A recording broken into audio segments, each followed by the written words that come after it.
Chapter 44. Su Fengnian was too lazy to stare at Zhang and I. He left her on the ground and went into the room to open his bag.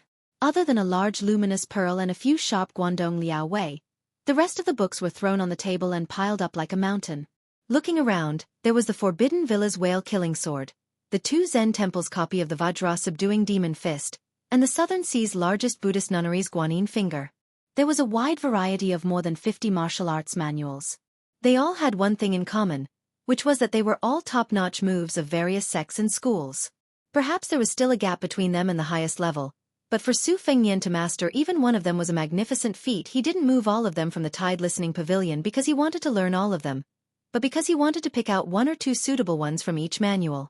It would be best if he could apply them to his blade technique. Taking 10,000 steps back, if he saw a pig run many times, he wouldn't be surprised even if he saw a pig that could float on water or grass in Jianghu. Just like playing chess, these books were a set of moves. When the opponent placed a piece, he would know the position of the next 3 or 10 moves. No matter how many changes you made, I would just kill you with a single strike. Su Fengnian picked up a manual and flipped through a few pages. He put it down and picked up his blade, preparing to go to the White Elephant Pond to practice 600 slashes and 600 strokes. When he went out, he found that Zhang and I hadn't left the mountain yet. She was sitting on a bamboo chair, using her sleeve to wipe the dirt off her face. Her movements were delicate, and each movement must have used all of her strength. How could there be a woman in the world who didn't love beauty? Su Fengnian laughed. Little mud man, it's going to be dark soon. You don't dare to go down the mountain alone? I'm a kind-hearted person.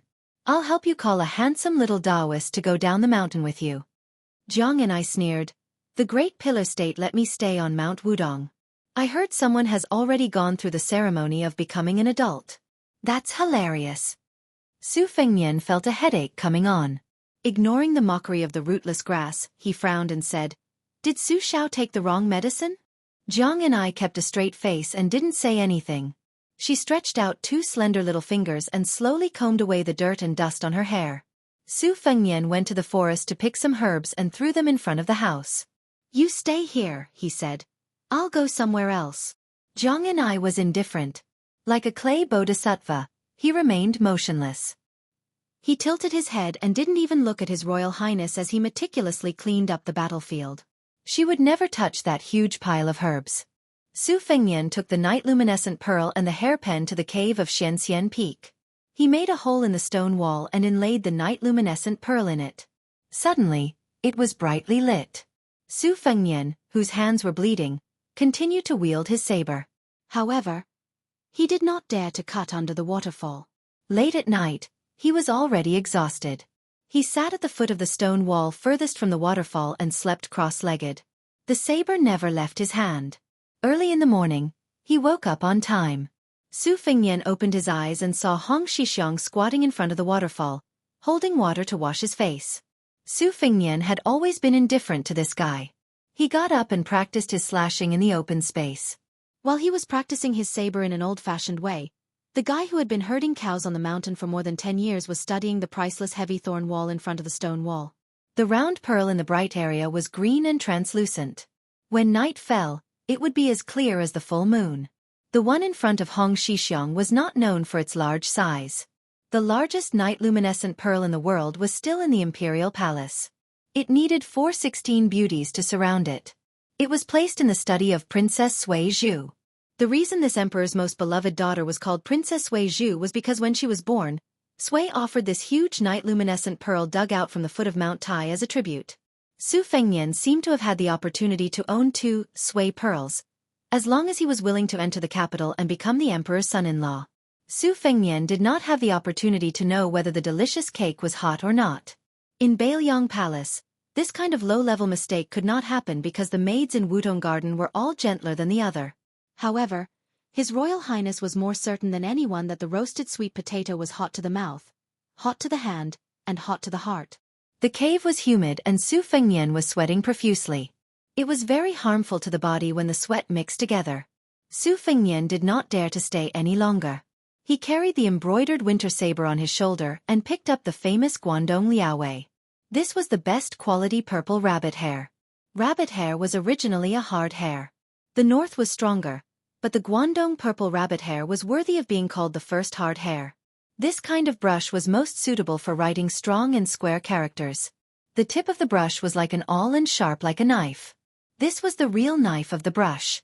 From a young age, Su Fingyan had been instructed by Li Yishan to only use hard hair. The soft and edgeless sheep hair was absolutely not to be touched. The soft and boneless characters had always been spurned by the #1 scholar in the prince's residence. However, Su Fingyan knew that sooner or later, he would have to pick up a soft hair when he had to write large characters on a signboard. Although Su Fengyan was scolded for being an idiot with a golden exterior, doing the shady business of buying poems and songs like a poor scholar, he knew the 4 arts of zither, chess, calligraphy, painting, tea and wine. It was just that he was not proficient in them. Practicing the saber was a major matter of strength, but practicing calligraphy was a minor matter of strength. It was especially difficult to practice calligraphy after practicing the saber. Su Fengyan dipped the Guangdong Liaowei in water and wrote the incantation for the whale-killing sword on a green rock. The words came from his heart, and the semi-cursive writing on the ground appeared murderous. Hong Shixiang squatted to the side and observed. He clicked his tongue in wonder and said, "Good writing, good writing. It's 100 times better than De Shixiang's earthworm crawl. When he communicates with his junior apprentice brothers or people outside the mountain, he has to get me to write for him." Su Fengyan ignored this fellow's praise and chewed on the Guangdong Liaowei brush. Before coming up the mountain, he had practiced the saber painstakingly. However, it was not to the extent that he had to forcefully peel off the calluses that he had honed from 3 years of traveling. Now, his hands were covered in blood every day. When he was not practicing the saber, Su Fengyan would put the embroidered winter saber on his shoulder and swing it around. It looked quite poetic, but Su Fengyan's heart was filled with murderous intent.